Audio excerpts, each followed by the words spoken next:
Hello my dear students, स्वागत है आप सभी का मेरे यूट्यूब चैनल आदि सर की मैथ्स में। आज की क्लास में करने वाले हैं हम मॉडल पेपर नंबर 3। हर एक क्वेश्चन को ध्यान से समझेंगे। तो बढ़ते हैं क्वेश्चन की तरफ। पहला क्वेश्चन आपको क्या दिया हुआ है, which property of multiplication is illustrated by -11/5 multiply -3/7 equal -3/7 multiply -11/15। तो ध्यान से आप देखना, ये जो प्रॉपर्टी है वो किस टाइप की प्रॉपर्टी है। अगर हम इसको a मान लेते हैं और इसको b मान लेते हैं तो a multiply b equal to, ये क्या था, b था, तो ये क्या बन गया b, और ये मल्टीप्लाई, और ये क्या बन गया a -11/5 है, b की वैल्यू -3/7 है, तो -3/7 की हम जगह हमने b रख दिया और -11/15 की जगह हमने a रख दिया। a multiply b equal to b multiply a किस टाइप की प्रॉपर्टी हुई, ये होती है कम्यूटेटिव प्रॉपर्टी। तो यहाँ पर कम्यूटेटिव कहाँ लिख रहा है, ये लिख रहा, तो ये आपका क्या हो गया, आंसर। बढ़ते हैं नेक्स्ट क्वेश्चन की तरफ। The solution of x-4 equal to 5, x-4 equal to 5। तो ध्यान से सुनो, आपको दिया हुआ है x-4 इक्वल टू 5, x की वैल्यू फाइंड करनी है, 5 अपनी जगह पे, माइनस का 4 इधर जाएगा तो किसका हो जाएगा, प्लस का। 5 और 4 कितना हो जाएगा, 9। कहाँ दिया हुआ है आपको, अरे आपको तो सीधा दिया हुआ है 5 + 4, तो ये आपका क्या हो गया, आंसर। मतलब हमें सोल्व करने की भी जरूरत नहीं पड़ी। नेक्स्ट क्वेश्चन दिया हुआ है, the angle of a square. Square के सारे एंगल कैसे होते हैं, 90 डिग्री के। तो कहाँ पर सब 90 डिग्री है, यहाँ पर, तो ये आपका क्या हो गया, आंसर। नेक्स्ट क्वेश्चन दिया हुआ है, द स्क्वायर रूट ऑफ 6400 मतलब 6400। हम बहुत अच्छी तरीके से जानते हैं 64 किसका स्क्वायर होता है, 8 का होता है। और अगर ये 00 है तो 00 के लिए हम क्या लगाते हैं, 10। अगर ये बात समझ में नहीं आई तो कोई दिक्कत नहीं है, इधर देखो 6400 लिखा हुआ है, इसको हम 64 मल्टीप्लाई 100 लिख सकते हैं, कोई दिक्कत नहीं है। 64 किसका स्क्वायर होता है, 8 का, मल्टीप्लाई 100 किसका स्क्वायर होता है, 10 का। 8 मल्टीप्लाई 10 कितना हो गया, 80। तो आपका आंसर क्या आ गया, 80। आई होप अब आपको अच्छे से समझ में आ गया होगा। बढ़ते हैं नेक्स्ट क्वेश्चन की तरफ। द क्यूब ऑफ 8, 8 का क्यूब क्या होता है, अरे 8 का क्यूब क्या होता है, 256 होता है, 240 होता है, 64 होता है, 512 होता है। तो 512 आपका answer. If p is the principal amount, r is the interest rate per annum and n is the years, मतलब n किसको शो कर रहा है, टाइम को, r तो रेट को शो कर रहा है, p प्रिंसिपल को शो कर रहा है, लेकिन यहाँ पर n किसको शो कर रहा है, ईयर्स को। What will be the formula to derive compound interest when interest is compounded annually. तो आपको कंपाउंड इंटरेस्ट का फॉर्मूला बताना है। तो क्या होगा, हम जानते हैं p ब्रैकेट 1 + r/100 की पावर t होता है, लेकिन यहाँ t की जगह n दिया हुआ है, तो p ब्रैकेट यहाँ प्लस है तो ये नहीं होगा, यहाँ p ब्रैकेट हाँ हो सकता है लेकिन पावर 2n ये भी नहीं होगा। फिर हम आगे देखते हैं, तो p ब्रैकेट 1 + r/100 की पावर n, बिल्कुल ये होगा। यहाँ पर p के बाद मल्टीप्लाई दिया हुआ है, तो घबराना मत, कोई दिक्कत नहीं है। बढ़ते हैं नेक्स्ट क्वेश्चन की तरफ। The product of 3x bracket x + y, 3x को x से मल्टीप्लाई करेंगे, 3x² आ रहा है, ये आ रहा, प्लस प्लस आ रहा है, 3x को y से मल्टीप्लाई करेंगे तो 3xy, तो ये आपका क्या हो जाएगा, आंसर। चलो बढ़ते हैं नेक्स्ट क्वेश्चन की तरफ। देखो ध्यान से, क्या दिया हुआ है आपको, आपको दिया हुआ है द पावर इन 8/3 की पावर 24। 8/3 की पावर 24 की पावर क्या है, अरे पावर तो 24 है ना, बताया हुआ है, कितना सिंपल सा क्वेश्चन है। Next question, find -5/3 divide 2/5। तो पहले तो क्वेश्चन को लिख लेना, 5/3 डिवाइड 2/5। फिर क्या करोगे, -5/3 अपनी जगह पे, डिवाइड को किस में चेंज करेंगे, मल्टीप्लाई में। जब भी हम डिवाइड को मल्टीप्लाई में चेंज करते हैं तो 2/5 का क्या हो जाएगा, रेसिप्रोकल हो जाएगा, हो गया। अब क्या बचा, 5 से 2 कट रहा है, नहीं कट रहा, 5 से 3 कट रहा है, नहीं कट रहा, तो मल्टीप्लाई कर दो, 5 5 जा 25, किसका, माइनस का, 3 2 जा 6, ये आपका क्या हो गया, आंसर। नेक्स्ट क्वेश्चन क्या दिया हुआ है, 3x - 5 इक्वल टू x + 2। हम बहुत अच्छे से जानते हैं, x वाली टर्म सारी एक तरफ रख देंगे, 3x प्लस का x इधर आएगा तो किसका हो जाएगा, माइनस का, प्लस का 2 अपनी जगह पे, माइनस का 5 इधर जाएगा तो किसका हो जाएगा, प्लस का। 3x में से x गए तो कितने बचे, 2x बचे, 5 और 2 कितना हो गया, 7। x की वैल्यू 7 अपनी जगह पे, 2 मल्टीप्लाई में कहाँ चल जाएगा, डिवाइड में, तो 7/2 आपका क्या हो जाएगा, आंसर। बढ़ते हैं नेक्स्ट क्वेश्चन की तरफ। वेरी वेरी इंपॉर्टेंट क्वेश्चन, बहुत सारे बच्चे इस क्वेश्चन में कंफ्यूज भी है, मैं इसका आपको बेस्ट सॉल्यूशन बताऊंगा, ध्यान से सुनना। देखो, एक्सप्रेस 9 की power 3 as the sum of consecutive odd numbers. आपको बताना है कि 9 की पावर 3 को कंसेक्यूटिव ऑड नंबर्स में कैसे हम क्या करेंगे, लिखेंगे। तो ध्यान से मेरी बात को सुनो, क्या करेंगे हम, एक फॉर्मूला होता है, याद रखना ये फॉर्मूला पेपर में भी, वैसे तो ये क्वेश्चन पेपर के अंदर नहीं आएगा, लेकिन कोई बात नहीं, हमको पढ़ना है क्योंकि डेस्क वर्क के अंदर दिया हुआ है, मैं मॉडल पेपर आपको करवा रहा हूँ। देखो, एक फॉर्मूला होता है, पहले आप ए की ए मान लो, लेट ए की वैल्यू मान लो, जो 9 की पावर दी हुई है ना, जो नंबर आपको दिया हुआ है उस नंबर को क्या मानोगे आप ए, तो नंबर क्या दिया हुआ है 9, पावर को नहीं बेस को, तो ए की वैल्यू 9। फॉर्मूला होता है A bracket A minus 1 plus 1, formula याद रखना, A bracket A minus 1 plus 1। अब क्या करेंगे, ए की जगह हम 9 पुट कर देंगे, पुट कर दो 9 ब्रैकेट 9 माइनस 1 प्लस 1, 9 अपनी जगह पे, ठीक है। 9 में से 1 गए तो कितने बचे, 8 मल्टीप्लाई 8 प्लस 1, 9 और 8, 9 8 जा 72 प्लस 1 कितना हो गया 73। अब क्या समझ में आया, समझ में ये आया कि ये जो हमने निकाला ना, ये कंसेक्यूटिव ओड नंबर में लीस्ट ओड नंबर है, मतलब सबसे छोटा ओड नंबर क्या होगा 73। तो अब आप आंसर जो लिखोगे वो लिखोगे 73 प्लस 75, कंसेक्यूटिव ओड नंबर चलाओगे लेकिन कितने 9, कितने 9, तो फर्स्ट ये हो गया, सेकंड ये हो गया, 75 के बाद 77 79 81 ऐसे करके चलेंगे, टोटल कितने नंबर आएंगे, ये 9 नंबर कितने हो गए 1 2 3 4 5, उसके बाद 83 6 नंबर, ये 7 नंबर और 87 और 89, 1 2 3 4 5 6 7 8 9, टोटल 9 नंबर हो गए, ये आपका क्या हो गया आंसर। डेज पर के अंदर डायरेक्ट दिया हुआ है 73 से लेकर, लेकिन आपको ऐसा नहीं करना, ध्यान से मेरी बात सुनो, आपको क्या करना है, पहले फॉर्मूला पुटअप करना है, फॉर्मूले के अकॉर्डिंग आप लिस्ट और नंबर निकालोगे, क्योंकि आप इस क्वेश्चन को रट सकते हो लेकिन हर क्वेश्चन को थोड़ी ना रट सकते हो, तो ये बात याद रखना। आई होप आपको ये क्वेश्चन अच्छे से समझ में आ गया होगा। बढ़ते हैं नेक्स्ट क्वेश्चन की तरफ। What will be the amount remaining after 60% of rate 500 is spent. ध्यान से मेरी बात को सुनो, what will be the amount, amount क्या होगा 500 का 60% अगर हम क्या कर देते हैं, खर्च कर देते हैं, तो अब ध्यान से मेरी बात सुनो, 60% स्पेंड कर चुके आप, कितना स्पेंड कर चुके 60%।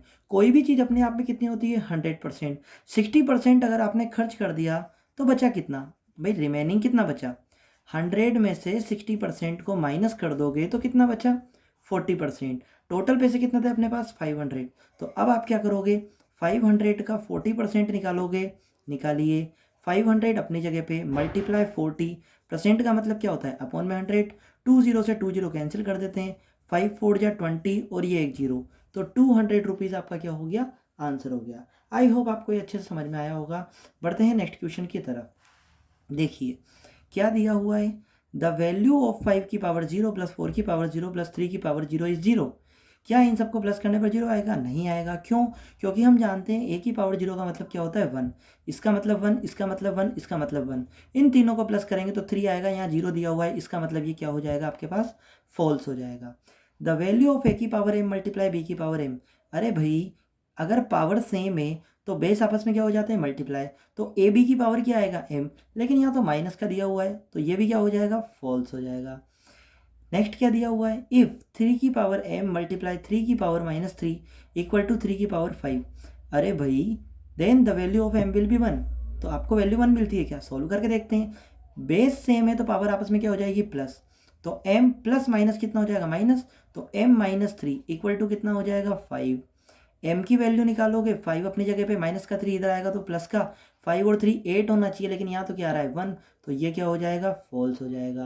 नेक्स्ट क्वेश्चन क्या दिया हुआ है देखते हैं। देखिए नेक्स्ट क्वेश्चन आपके पास क्या है, -2 की पावर m प्लस 1 मल्टीप्लाई -2 की पावर 4 इक्वल टू -2 की power 6, then the value of m will be 1, true false सही है। देखो बेस सेम है, बीच में मल्टीप्लाई का साइन है तो पावर आपस में क्या हो जाएगी प्लस, इसकी पावर कितनी है m प्लस 1, इसकी पावर कितनी है 4, आपस में क्या होएंगी प्लस, इसकी पावर कितनी है 6, ठीक है, m 4 और 1 कितना हो जाएगा 5 इक्वल टू 6, m की वैल्यू 6 प्लस का 5 इधर आएगा तो माइनस का, 6 में से 5 गए तो 1, क्या ये सही है आ रहा है 1, तो ये क्या हो जाएगा ट्रू। ध्यान से मेरी बात सुनना, बेस सेम है, इधर भी बीच में इक्वल का साइन है तो आपस में क्या हो जाएगी पावर सेम हो जाएगी, इसलिए मैंने क्या लगा दिया यहाँ पे इक्वल लगा दिया। देखो भाई next question, the circumference of the base of cylinder अरे भाई सिलेंडर जो होता है उसका बेस कैसा होता है? सिलेंडर का बेस होता है सर्किल, और सर्किल की सरकमफ्रेंस क्या होती है? 2 पाई आर। तो 2 पाई आर आपका क्या हो गया? Answer. 1 metre cube is equal to कितने सेंटीमीटर क्यूब? ध्यान ध्यान से मेरी बात सुनो, 1 की जगह लिख दो 1। मीटर को अगर सेंटीमीटर में चेंज करते हैं तो हम किससे मल्टीप्लाई करते हैं? 100 से। मतलब कितने जीरो लगाते हैं? 2 जीरो। यहाँ पर मीटर कितनी बार है? 3 बार। तो कितनी बार जीरो लगाएंगे? 3 बार। एक बार लगा दिया, ये 2 बार लगा दिया, और ये 3 बार लगा दिया। तो ये आपका क्या हो गया? आंसर। यहाँ दिया हुआ है क्या? ये वाला आपका answer. The volume of a cuboid is equal to the product of the area of base multiply. अरे भाई हाइट। कैसे? मैंने आपको बताया था किसी भी फिगर का वॉल्यूम निकालते हैं तो क्या लिखते हैं हम? Area of base into height. तो यहाँ एरिया ऑफ बेस तो दिया हुआ है, मल्टीप्लाई किया जाएगा height. The area of rhombus, rhombus क्या होता है? रोम्बस का एरिया होता है 1/2 मल्टीप्लाई D1 इंटू D2। यहाँ बोला है प्रोडक्ट ऑफ डायगोनल, मतलब D1 मल्टीप्लाई D2 तो आ गया। हाफ होता है या 3 टाइम्स होता है? अरे भाई हाफ होता है, मतलब 1/2। ये आपका हो गया आंसर। नेक्स्ट आपको दिया हुआ है कॉलम मैच करने हैं भाई, तो बिल्कुल मैच करेंगे। 5a 3a स्क्वायर 7a की पावर 4। लेंथ ब्रीथ हाइट दी हुई है, और आपको क्या निकालना है? वॉल्यूम। लेंथ ब्रीथ और हाइट, हाइट किस में होती है? लेंथ ब्रीथ और हाइट होती है आपके पास क्यूबॉइड में, और क्यूबॉइड का वॉल्यूम होता है L into B into H. मतलब इन सबको क्या करना है? मल्टीप्लाई करना है। चलो देखो, 5 3 जा 15, 15 7 जा 105। कहीं दिख रहा है क्या? एक ही जगह दिख रहा है, तो ये इसका आंसर। ज़्यादा कुछ सोल्व नहीं करना, दिमाग लगाना है। 2 4 जा 8, 8 8 जा 64। कहीं दिख रहा है क्या? बिल्कुल दिख रहा है, तो ये हो गया इसका आंसर। अब ध्यान से सुनो, x 1 बार, 2 बार और 1 बार, तो x की पावर कितनी आ जाएगी? 1 और 2 3 और 1 4। x की पावर 4 कहीं दिख रहा है क्या? दिख रहा है, ये रहा। तो ये किसका हो जाएगा? ये इसका हो जाएगा। कुछ सोचना ही नहीं था इसमें, तो कितना सिंपल सा था। चलो बढ़ते हैं नेक्स्ट क्वेश्चन की तरफ। आपको क्या दिया हुआ है? ध्यान से सुनना। आपको दिया हुआ है for an experiment in botany 2 different plants, 2 अलग अलग प्लांट दिए हुए हैं, प्लांट ए और plant B, were grown under similar laboratory condition. Laboratory condition आपको बताई हुई है। Their heights were measured at the end of each week for 3 weeks. 3 week का रिजल्ट आपको बताया हुआ है। The result are shown by the following graph. जो रिजल्ट शो किया हुआ है वो ग्राफ के अकॉर्डिंग शो किया गया है। तो आपको क्या करना है? आपको ग्राफ दिया हुआ है और आपको उसके आंसर देने हैं। हर एक क्वेश्चन को ध्यान से समझेंगे और ध्यान से सुनना। देखो, ये आपको दिया हुआ है हाइट सेंटीमीटर में, ये आपको दिए हुए हैं वीक, 1 वीक 2 वीक 3 वीक, और ये हाइट दी हुई है 2 सेंटीमीटर 4 सेंटीमीटर 6 सेंटीमीटर, इस तरीके से। अब मेरी बात ध्यान से सुनो। How high was plant A after 2 weeks. अब मेरी बात ध्यान से सुनना, फर्स्ट के वाले की बात कर रहा हूँ मैं, ए की। प्लांट ए वाला जो है वो ग्राफ वो किस टाइप का है? प्लांट ए वाला ग्राफ है ये डॉट डॉट करके जो लाइन जा रही है, और प्लांट बी वाला ग्राफ है जो डार्क लाइन जा रही है। तो प्लांट ए की बात कर रहे हैं, तो प्लांट ए तो डॉट डॉट वाले की बात कर रहे हैं। 2 वीक्स में कितनी हाइट है? तो ये 2 वीक में डॉट डॉट वाले की हाइट कितनी है?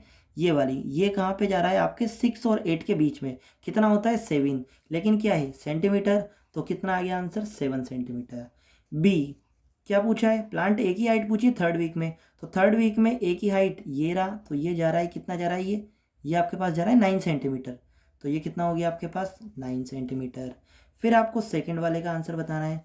सेकंड वाले का आंसर है, प्लांट बी के लिए पूछ रहा है 2 वीक की हाइट, तो 2 वीक की हाइट दोनों की सेम थी, तो कितना आ जाएगा? 7 सेंटीमीटर।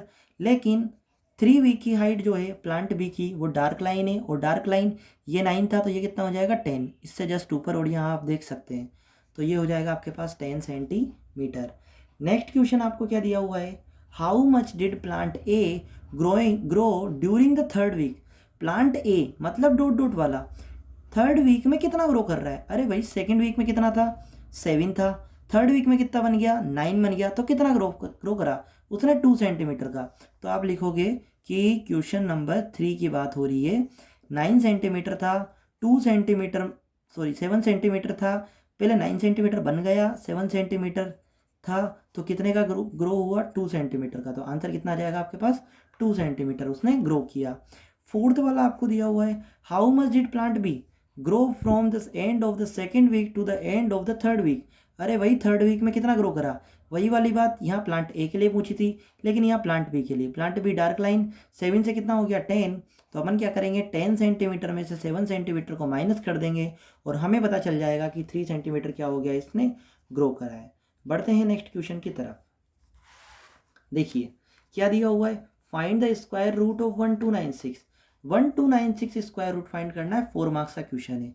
यहाँ पर कोई बाउंडेशन नहीं है कि आप इसको प्राइम फैक्टराइजेशन से करो या लॉन्ग डिवीजन से, तो आप लॉन्ग डिवीजन से भी कर सकते हो। मेरे को लॉन्ग डिवीजन मेथड बहुत अच्छा लगता है, तो मैं उसी से सारे क्वेश्चंस को करने की कोशिश करता हूँ। स्क्वायर रूट वाले अगर दिए हुए हों और अगर आपको बाउंडेशन नहीं दी तो मैं तो लॉन्ग डिवीजन मेथड से ही करूँगा, और मैं चाहता हूँ कि आप भी लॉन्ग डिवीजन मेथड से करो। देखो 2 के पेयर बनते हैं बैक साइड से, 3 का स्क्वायर 9 होता है, 4 का स्क्वायर 16 ज़्यादा हो जाता है, तो ये 3 का स्क्वायर, 9। 12 में से 9 गए, कितने बचे, 3 बचे। जहाँ यहाँ जो नंबर लिखा हुआ है वही नंबर हम यहाँ लिखते हैं और प्लस कर देते हैं। 3 और 3 कितना हो गया, 6। अब ध्यान से मेरी बात सुनो, नेक्स्ट पेयर उतारेंगे 96, पीछे क्या दिया हुआ है, 6। तो अब हम क्या करते हैं, एक ऐसा नंबर लिखेंगे यहाँ पर जो मल्टीप्लाई करने पर ये है। मैं रफ वर्क इधर कर रहा हूँ, ध्यान से मेरी बात सुनना। 6 तो लिखा हुआ है, एक काम करते हैं, 4 का स्क्वायर कितना होता है, 16, पीछे आ रहा है 4 से मल्टीप्लाई करके देखते हैं। जो नंबर आप यहाँ नया लिखोगे उसी नंबर से मल्टीप्लाई करोगे। 4 4 जा 16 का 6 कैरी 1, 4 6 जा 24 और 1 25, 256 आ रहा है क्या, नहीं आ रहा, कोई बात नहीं। अब क्या करते हैं, 4 की जगह 6 रख के देखते हैं। क्यों रख रहे हैं 6, क्योंकि 6 का स्क्वायर 36 होता है और हमें यूनिट डिजिट मिल रही है, ये बात याद रखना। 6 6 जा 36 का 6 कैरी 3, 6 6 जा 36 और 3 39, अरे वाह मिल गया। कितना आया, 6, तो 6 यहाँ भी लिखेंगे, 6 यहाँ भी लिखेंगे, 396 ये क्रॉस, यहाँ जो आपका आ रहा है वही आपका क्या होगा, आंसर। तो हम यहाँ लिख देंगे आंसर कितना है, 36। बढ़ते हैं नेक्स्ट क्वेश्चन की तरफ, देखिए ध्यान से। नेक्स्ट क्वेश्चन क्या बोल रहा है, next question is very very important, बहुत अच्छा क्वेश्चन है। देखो एक अलमीरा दी हुई है, एक अलमीरा is sold 5225 rupees after allowing a discount. आपको अलमीरा बेची जाती है डिस्काउंट 5% देने के बाद, कितने रुपए की पड़ती है, इतने रुपए की। मार्क्ड प्राइस फाइंड करना है, जो चीज़ फाइंड करनी है उसको एक्स मान लेते हैं। तो मान लिया कि let M P equal to x, मतलब marked price equal to x rupees, ठीक है। एक्स रुपीज़ की चीज़ थी, डिस्काउंट मिला था मुझे, तो क्या करेंगे, माइनस।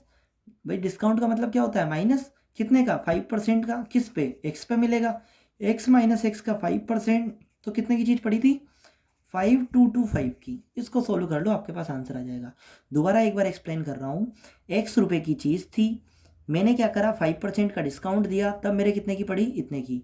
अब इसको सोल्व करते हैं, एक्स मल्टीप्लाई 5% का मतलब क्या होता है, 100 अपॉन 5225। एक्स माइनस 5 को एक्स से मल्टीप्लाई करेंगे, 5x अपॉन 100, 5225।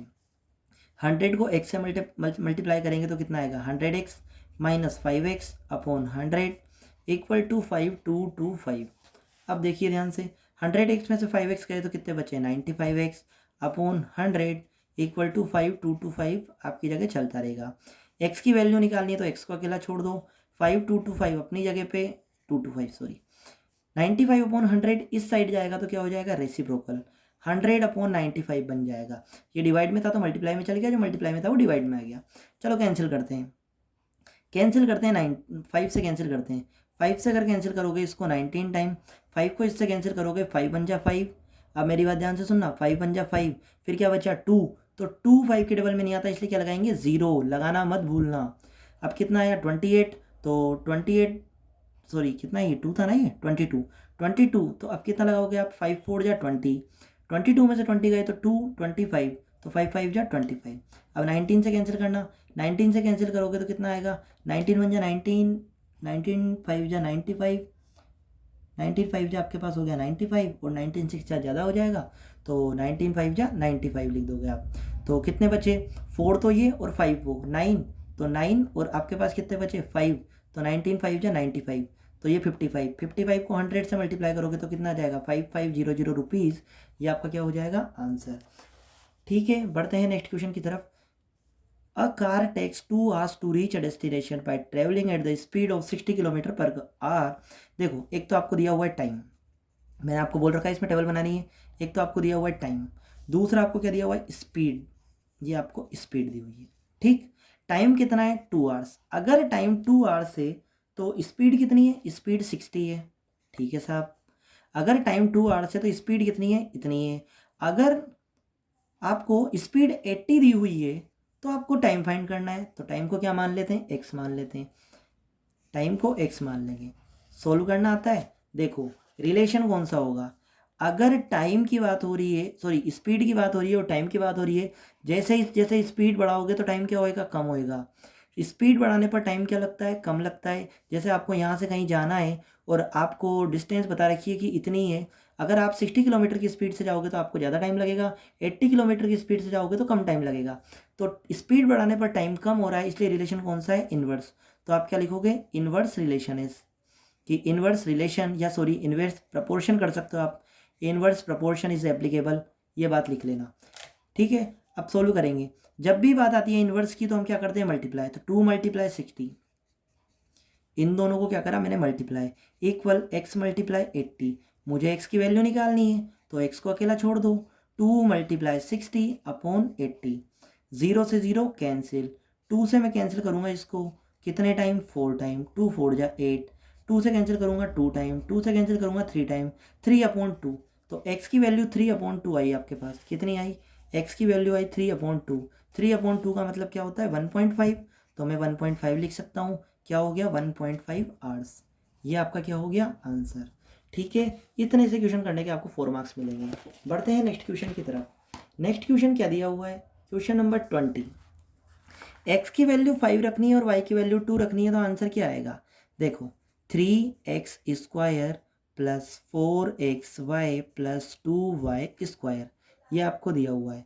x की जगह क्या करना है, 5, 3 अपनी जगह पे, x की जगह 5 रख दो, स्क्वायर, प्लस 4 अपनी जगह पे, x की जगह क्या रखोगे, 5, y की जगह क्या रखना है आपको, 2 पुट करना है, तो y की जगह 2 पुट कर दिया 2, y की जगह 2 पुट कर दिया 2 स्क्वायर, 3 अपनी जगह पे, 5 का स्क्वायर कितना आ जाएगा,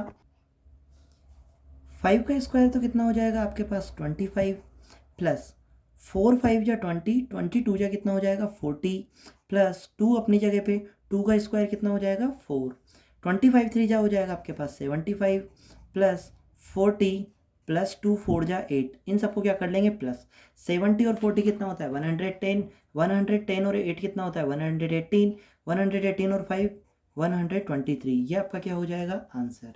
देखो नेक्स्ट क्वेश्चन की तरफ बढ़ते हैं। वेरी वेरी इंपॉर्टेंट क्वेश्चन है और बहुत अच्छा क्वेश्चन है। देखो एक मिल्क टैंक के in the form of cylinder whose radius is 1.5 metre and length is 7 metre. याद रखना रेडियस दी हुई है आपको, तो पहले लिख लेते हैं रेडियस कितनी है 1.5 मीटर। फिर आपको क्या दिया हुआ है, फिर आपको दिया हुआ है लेंथ। सिलेंडर की लेंथ किसको शो करती है, हाइट को शो करती है, हाइट को शो करती है, कितनी दी हुई है आपको 7 मीटर। ठीक है, ये भी मीटर में, ये भी मीटर में, कोई दिक्कत नहीं है। Find the quantity of milk in litres that can be stored in the tank. आपको क्या करना है, मिल्क की क्वांटिटी निकालनी है, मतलब वॉल्यूम निकालना है। देखो वॉल्यूम की बात करते हैं तो वॉल्यूम ऑफ सिलेंडर कितना होता है, वॉल्यूम ऑफ सिलेंडर कितना होता है, वॉल्यूम ऑफ सिलेंडर होता है πr²h। पाई की वैल्यू कितनी होती है 22/7, मल्टीप्लाई आर की वैल्यू दी हुई है आपको 1.5, कितनी बार, 2 बार, क्योंकि स्क्वायर लगा हुआ है, मल्टीप्लाई हाइट आपको दी हुई है 7, 7 से 7 क्या हो जाएगा, कैंसिल हो जाएगा, 22 अपनी जगह पे, मल्टीप्लाई 1.5 और 1.5, 1.5 को भूल जाओ एक बार, चलो पॉइंट हटाओ 10 लगा दो, पॉइंट हटाओ 10 लगा दो। 15 का स्क्वायर कितना होता है 225, इतना तो आप जानते हो, अपॉन 100 में चलेगा। यहाँ तक कोई दिक्कत नहीं है। आगे बढ़ते हैं। अब हम क्या करते हैं, इसको मल्टीप्लाई करते हैं। ध्यान से देखो, ये वॉल्यूम चल रहा है आपका, चल रहा है, और क्या करना है, लीटर में भी आपको चेंज करना है, कोई दिक्कत नहीं है, लीटर में भी चेंज करेंगे। तो इसको एक काम करते हैं, अपन यहीं रहने देते हैं, है ना। अब मेरी बात ध्यान से सुनना, ये आपका वॉल्यूम चल रहा है मीटर क्यूब में, ठीक, आपको लीटर में लेके आना है। अगर हम लीटर में लेके आएंगे, ये कितना था, क्वांटिटी है ना, हाँ मैं यहाँ लिख देता हूँ क्वांटिटी इन लीटर्स, ये तो मीटर क्यूब में लीटर्स। देखो 22 × 225/100, तो आपके पास क्या था, वॉल्यूम था। मीटर क्यूब को लीटर में, 1 मीटर क्यूब इक्वल टू कितने होते हैं 1000 लीटर। देखो यहाँ मैं लिख देता हूँ 1 मीटर क्यूब इक्वल टू कितने होते हैं 1000 लीटर। तो मीटर क्यूब को लीटर में चेंज करोगे तो किससे मल्टीप्लाई करोगे 1000 से, तो मल्टीप्लाई क्या कर दिया 1000, 2 0 से 2 0 क्या हो गई कैंसिल। अब इसको मल्टीप्लाई कर लो 22 को 225 से, 22 को 225 से मल्टीप्लाई करोगे और पीछे क्या लगा दोगे 1 0। चलो इधर मल्टीप्लाई कर लेते हैं, मैं आपको पूरा बता देता हूँ। 225 को 22 से मल्टीप्लाई करोगे, 2 से मल्टीप्लाई करोगे तो 450, एक बार और 450, 0.55494, तो आपके पास आ जाएगा 4950। ये तो मल्टीप्लाई करने पर आया, एक ज़ीरो ये वाला, तो याद रखना ये ज़ीरो। अब लगाओगे आप लीटर, ये आपका क्या हो जाएगा आंसर।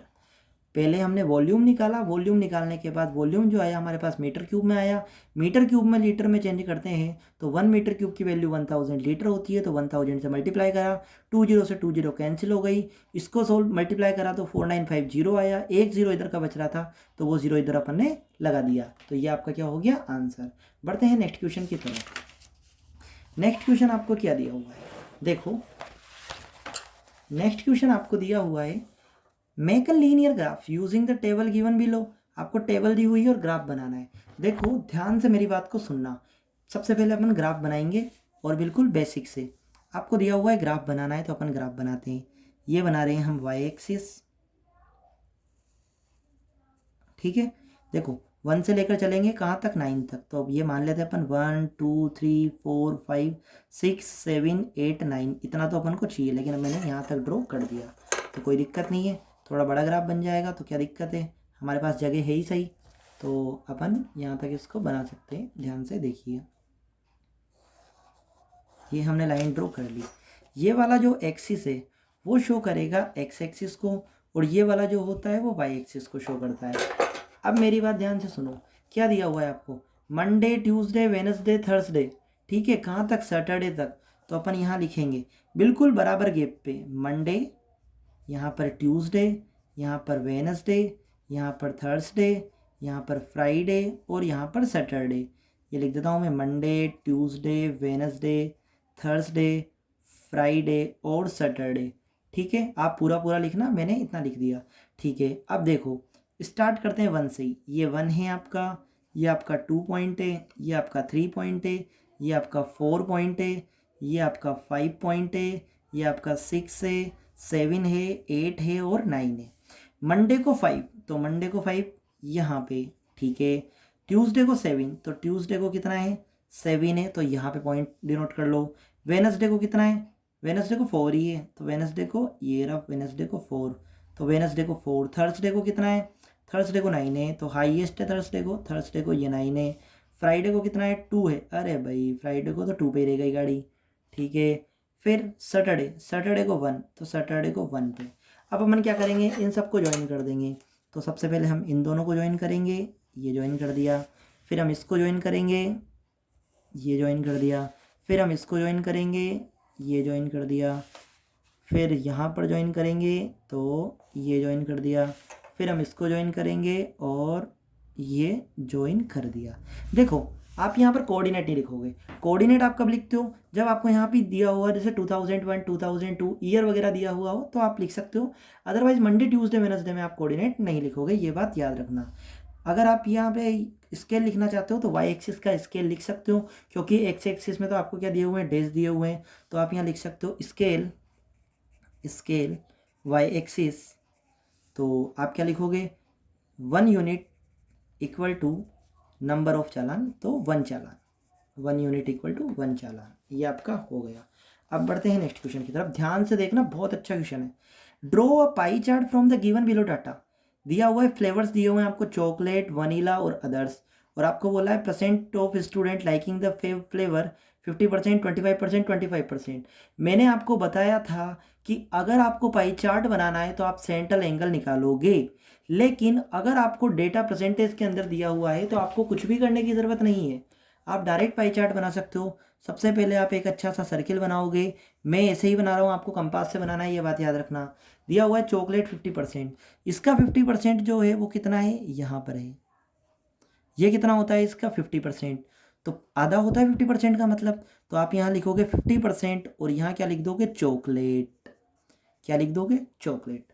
फिर क्या दिया हुआ है, वनीला 25%। अब 50% में से 25% ये है, 25% ये है, तो 25% तो आपके पास क्या दिया हुआ है, वनीला, तो आप लिखोगे यहाँ पर वनीला। और नेक्स्ट आपको क्या दिया हुआ है, नेक्स्ट आपको यहाँ पर दिया हुआ है, क्या है ये है आपके पास अदर्स। अदर्स दिया हुआ है, तो अदर्स में आप लिख दोगे 25%। ये आपका पाई चार्ट बनकर तैयार हो गया, इसमें याद रखना कुछ भी नहीं करना। ठीक है, नेक्स्ट क्वेश्चन क्या दिया हुआ है, the following figure ring is a parallelogram, angle R equal to 70 degree, find out remaining all angles of this parallelogram. तो ध्यान से क्वेश्चन देखते हैं और समझने की पूरी कोशिश करते हैं। देखो ये दिया हुआ है आपको बोला हुआ है ये एक पैरेललोग्राम है, पैरेललोग्राम में एंगल आर दिया हुआ है तो बाकी एंगल फाइंड करने हैं। अब ध्यान से मेरी बात सुनो, अगर एंगल आर दिया हुआ है तो जो एंगल आर होगा वही एंगल एन होगा, क्योंकि अपोजिट एंगल्स आर इक्वल। तो आप ये क्या लिखोगे यहाँ पर, angle N equal to angle R, और यहाँ लिखोगे आप opposite angles are equal in parallelogram. पूरा लिखना, ये बात याद रखना। एंगल एन अपनी जगह पे, आर की वैल्यू कितनी दी हुई है 70 डिग्री, तो एंगल एन कितना निकल गया 70 डिग्री। फिर क्या लिखोगे आप लिखोगे angle R plus angle G, angle R और एंगल जी दोनों का सम कितना होगा 180 डिग्री। आप लिखोगे angle R plus angle G equal to 180 degree, और ब्रैकेट में क्या लिखोगे, sum of adjacent angle, sum of adjacent angle is 180 degree. 180 degree होता है इन पैरेललोग्राम। तो एंगल आर तो आपको 70 डिग्री दिया हुआ है, एंगल जी अपनी जगह पे, ये 180 डिग्री। तो एंगल जी अगर आप निकालोगे तो 180 डिग्री अपनी जगह पे, प्लस का 70 इधर आएगा तो किसका हो जाएगा माइनस का, तो एंगल जी आपका हो जाएगा 110 डिग्री। जो आपका एंगल जी होगा वही आपका क्या होगा, जो आपका एंगल जी होगा वही होगा आपका एंगल आई। तो आप लिखोगे angle I equal to angle G, और ब्रैकेट में लिख दोगे opposite angles are equal in parallelogram, opposite angles are equal in parallelogram. तो एंगल आई कितना आ जाएगा आपका एंगल जी के बराबर, एंगल जी कितना था 110 डिग्री, तो ये भी कितना आ गया ये आपका हो गया आंसर। बढ़ते हैं नेक्स्ट क्वेश्चन की तरफ। देखिए आपको अलजेब्रिक एक्सप्रेशन के क्वेश्चंस दिए हुए हैं। क्वेश्चन नंबर फर्स्ट की अगर हम बात करें, इस वाले की, question number first 25m² plus 30m+9। तो ध्यान से मेरी बात को सुनना, आपको दिया हुआ है 25m² प्लस 30m+9। प्रॉपर्टी लग रही है क्या, बिल्कुल लग रही है। 25 किसका स्क्वायर होता है 5m² m का, 5m का होल स्क्वायर लिख सकता हूँ। 9 को मैं 3 का स्क्वायर लिख सकता हूँ। मेरे पास ये क्या है a, मेरे पास ये क्या है b, तो मैं 2a भी लिख सकता हूँ। 2 a की जगह मैं लिखूंगा 5m, b की जगह लिखूंगा मैं 3, और यहाँ मैं लगा दूंगा प्लस। 2 5 जा 10 3 जा 30, मेरे पास 30m आ रहा है। इसका मतलब मेरे पास प्रॉपर्टी लग रही है। तो कौन सी प्रॉपर्टी लग रही है, मतलब कौन सी आइडेंटिटी लग रही है, आइडेंटिटी लग रही है a प्लस बी का whole square, a square plus 2ab plus B square. इस फॉर्म में तो आपको डेटा दिया हुआ है, तो इसको अपन क्या कर सकते हैं, इस फॉर्म में लिख सकते हैं। यहाँ पर a की जगह क्या लिखा हुआ है, a की जगह लिखा हुआ है 5m, और b की जगह क्या लिखा हुआ है 3।